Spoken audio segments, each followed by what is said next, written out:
Bonjour à tous, c'est Kevin Vessière du FC Géopolitics. Donc pour me présenter un peu, comment dire, le FC Géopolitics, c'est un média que j'ai créé il y a de cela 2 ans. Et l'idée, c'est de comprendre les enjeux internationaux, de un peu mieux comprendre le monde, pas par le prisme des relations internationales classiques, mais par le prisme du sport et surtout du football. Et c'est dans ce cadre-là, notamment, que je vais vous parler de ce livre, Une histoire populaire du football, de Michael Correa, aux éditions La Découverte. Et donc, ce livre a, moi, été assez important pour moi, pour le FC Géopolitics, parce que c'est vrai que j'étais très fan d'histoire de football et de géopolitique et de géographie. Mais il est vrai que, notamment au niveau de la presse ou des bouquins français, j'avais pas encore vu suffisamment d'articles ou de livres sur le sujet de football qui pouvaient avoir un impact social, un impact politique sur le monde. Et ça a été ma première découverte, comment dire, de cet aspect-là de manière beaucoup plus approfondie. Et donc, dans ce cadre-là, et ben voilà, donc l'idée de Michael Correa, c'est de partir effectivement du football, donc comme le sport, et d'un petit peu creuser, de comprendre un petit peu sa genèse. Et ce qui est intéressant avec ce livre, déjà, c'est de nous expliquer que le football, comment dire, est né il y a de cela bien plus avant que effectivement les premières années britanniques dans les années 1850, mais qu'avant c'était un sport aussi de village qui s'appelait la soule.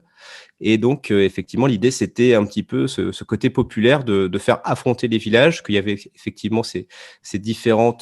aspects sociaux qui étaient représentés et qu'après, ça va se développer, comment dire, s'institutionnaliser une fois que les classes aristocratiques britanniques vont reprendre un petit peu le football à leur compte dans les années 1850. Et c'est dans ce cadre-là, ensuite, que ça va se développer aussi au niveau de la classe ouvrière. Et ça donnait notamment comment dire, cette série The Beautiful Game sur Netflix qu'on a pu voir. Et effectivement, avec cette opposition entre aristocratie et classe ouvrière au niveau du football. Et ce qui est intéressant entre cette dualité, c'est qu'on va voir dans le livre que le football, ça va être un reflet un petit peu de la société, des différentes luttes des classes qu'il pourra y avoir, et notamment, on le voit au niveau effectivement de cette dualité entre aristocratie et milieu ouvrier, mais ça va être aussi le cas au niveau des régimes politiques. Notamment, il y a tout un chapitre qui est consacré, qui m'a aussi beaucoup intéressé, c'était au niveau comment dire, du fait que le stade devient véritablement un lieu de, comment dire, de contestation du pouvoir politique, que ce soit comment dire, en Italie, en URSS ou en Espagne dans les années 1930, notamment quand donc c'est Mussolini, l'un des premiers, après Hitler suivra avec les Jeux Olympiques, mais Mussolini, ça a été l'un des premiers à instrumentaliser le football pour son régime avec la Coupe du Monde 1934. Et c'est très bien expliqué dans le livre, hein, effectivement, qu'il y a cette idée que Mussolini veut utiliser la Coupe du Monde pour mettre en avant son régime. Ce sera la première Coupe du Monde radiodiffusée. Et que les stades, ça va être un peu le lieu de contre-pouvoir. Et que cela, ça va être le cas comment dire, encore dans l'histoire par la suite, notamment avec les printemps arabes et ce qui a pu se passer en Égypte ou aussi en Turquie avec le mouvement Istanbul United. Et donc ça, c'est aussi très bien expliqué. Et aussi, par contre, les chapitres qui ont pu m'intéresser dans ce livre, c'est comment dire, que la naissance du football est aussi n'a pas été que masculine, ça a été aussi la naissance du football féminin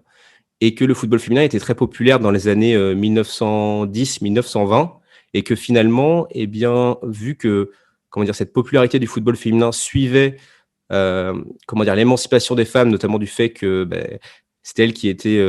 au travail pour remplacer les hommes qui étaient sur le champ de bataille, eh bien, ça participe un petit peu à cette émancipation de la femme et que finalement, le football féminin, après la Première Guerre mondiale, va, comment dire,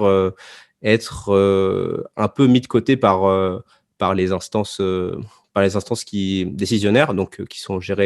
qui étaient gérées par des hommes, parce qu'effectivement, cette émancipation de la femme par le football, ça venait un petit peu remettre en cause l'ordre établi du fait que l'homme avait un petit peu tous les postes décisionnaires.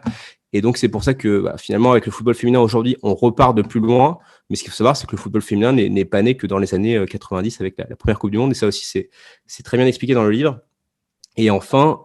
pour finir, donc c'est vrai qu'il y a beaucoup de chapitres qui retracent beaucoup d'histoires et on voyage beaucoup avec ce livre. Notamment, on voyage au Brésil avec la démocratie corinthienne de Socrates. On voyage aussi en Afrique pour expliquer notamment comment est-ce que le football a pu être un moyen pour décoloniser la plupart des pays, notamment avec ce 11 de l'indépendance. Là aussi, moi je connaissais cette histoire, mais là elle est quand même très bien expliquée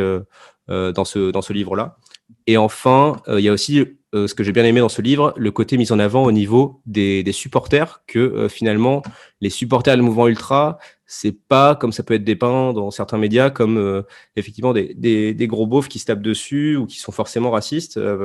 Il y a beaucoup de mouvements de supporters, donc les mouvements ultra, où il y a vraiment une conscience politique. Et donc ça, ce qui est bien, c'est que ce livre les remet un petit peu au goût du jour, réexplique un petit peu cette histoire et de montrer effectivement que ça peut aujourd'hui encore perdurer malgré ce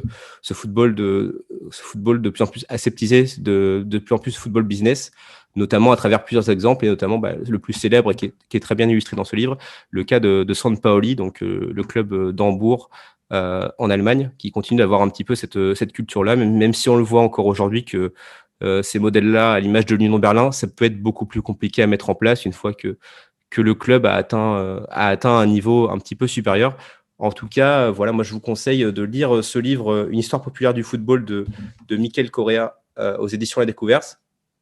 parce que il est vrai que si on veut creuser toutes ces questions-là, c'est vrai que c'est un livre assez important de 400 pages, mais il ne faut pas hésiter à se prendre quelques chapitres par-ci par-là pour pouvoir explorer différents sujets, pour comprendre pourquoi est-ce que finalement le football a un impact politique, social et économique, et que c'est pas forcément que un jeu, que un sport autour de 11 contre 11 avec un ballon rond. Voilà pour cette présentation du livre Une histoire populaire du football. Pour ce qui est de mon côté, le FC Geopolitics, vous pouvez le suivre sur les réseaux sociaux, notamment sur Twitter, où je fais mes différentes analyses, et aussi bien sur le site où je vous partage effectivement différentes chroniques que je peux faire pour France Info ou Beansport. Et puis, plein d'autres surprises à découvrir d'ici là. Et aussi, si on parle de livres, il y a aussi un livre Football Club Geopolitics qui est sorti en juin dernier, où je raconte 22 histoires insolites pour effectivement mieux comprendre le monde autour du football. Et aussi au niveau de différents enjeux, ça suit un petit peu le livre qu'on a présenté avec Michael Correa, mais moi j'essaye de faire quelque chose de un peu plus vulgarisé. Mais c'est vrai qu'une sorte populaire de Michael Correa, ça permet vraiment véritablement de creuser les sujets. Donc n'hésitez pas à foncer. Et puis je vous dis à bientôt. Partagez, commentez, abonnez-vous, car enseigner, c'est répéter.